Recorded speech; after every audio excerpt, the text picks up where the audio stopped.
regarder une nouvelle application qui s'appelle Banner Image. Alors ce tweak est compatible iOS 6, il est disponible en majorité pour les iPhone et iPod Touch, jailbreakés, au firmware 6.0 ou plus, mais il fonctionne aussi sur iPad, c'est juste que la compatibilité au niveau de l'écran n'est pas encore optimisée. Alors, une fois qu'on a fait installer et confirmer comme vous le voyez ici, on va aller regarder dans l'application que vous voyez juste ici, qui s'appelle Banner Image. Alors il n'y aura pas de réglage, d'onglet dans les réglages, ce sera directement depuis une application. Alors c'est un petit peu dommage pour un Twixidia, mais voilà. Donc là ça y est, comme c'est pas compatible, vous voyez que l'écran a tourné, je vais le modifier dans la vidéo, dans le montage de la vidéo pour que ce soit droit. Comme vous le voyez, on a plusieurs thèmes prédéfinis par défaut. Donc là, à la base, vous voyez sur un écran d'iPod ou d'iPhone, ça marche nickel. Vous avez le petit bouton x2 en bas à droite, qui vous permet d'agrandir l'image pour que ce soit à peu près à la taille de l'écran de votre iPad. Donc ici, on a plusieurs thèmes prédéfinis. Voilà. On peut éditer, voilà, quand on fait edit, ça prend en compte le nouveau thème.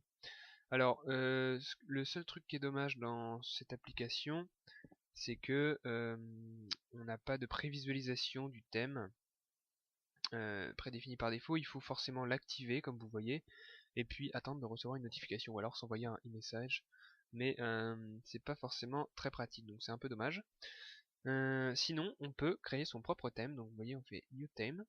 Il nous dit est-ce que vous voulez en créer un? On fait créer. Donc là, par contre, ici on a un petit aperçu. Donc là, vous allez voir qu'on va modifier la couleur du texte. Vous voyez, le texte change de couleur. Donc là, vous modifiez à votre guise la couleur du texte.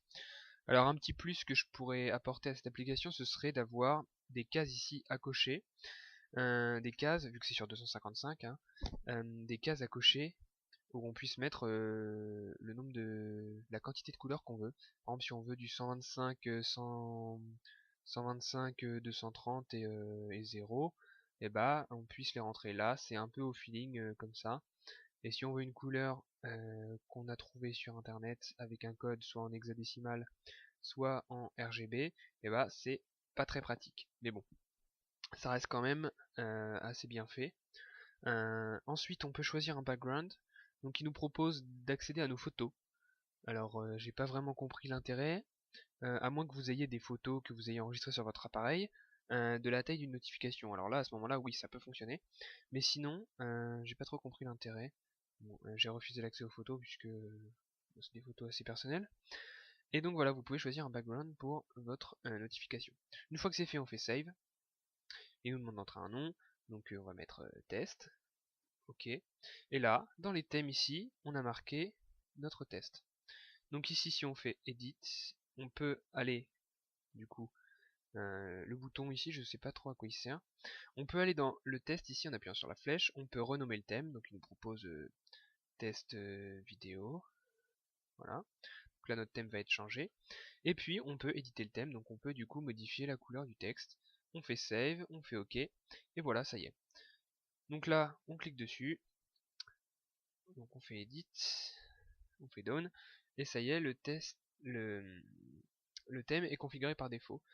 Donc là, quand on recevra des notifications, la couleur sera, comme prédéfini ici, sur un fond gris.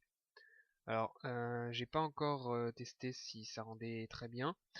Bon là, la couleur est moche, c'est un truc par défaut. Vous pouvez vraiment personnaliser comme vous le souhaitez, et c'est ça qui est très sympa avec ce tweak. Donc voilà, j'espère que cette vidéo vous aura plu, même si vous voyez que c'est pas optimisé pour un iPad, c'est plutôt sur iPhone et iPod, mais bon, j'en ai plus donc je peux pas vous présenter ça sur iPod ou iPhone. Donc voilà, dites-moi ce que vous pensez de ce tweak dans les commentaires, et puis n'oubliez pas de vous abonner à ma chaîne YouTube et de liker la page Facebook, et puis on se retrouve bientôt pour une prochaine vidéo. Salut!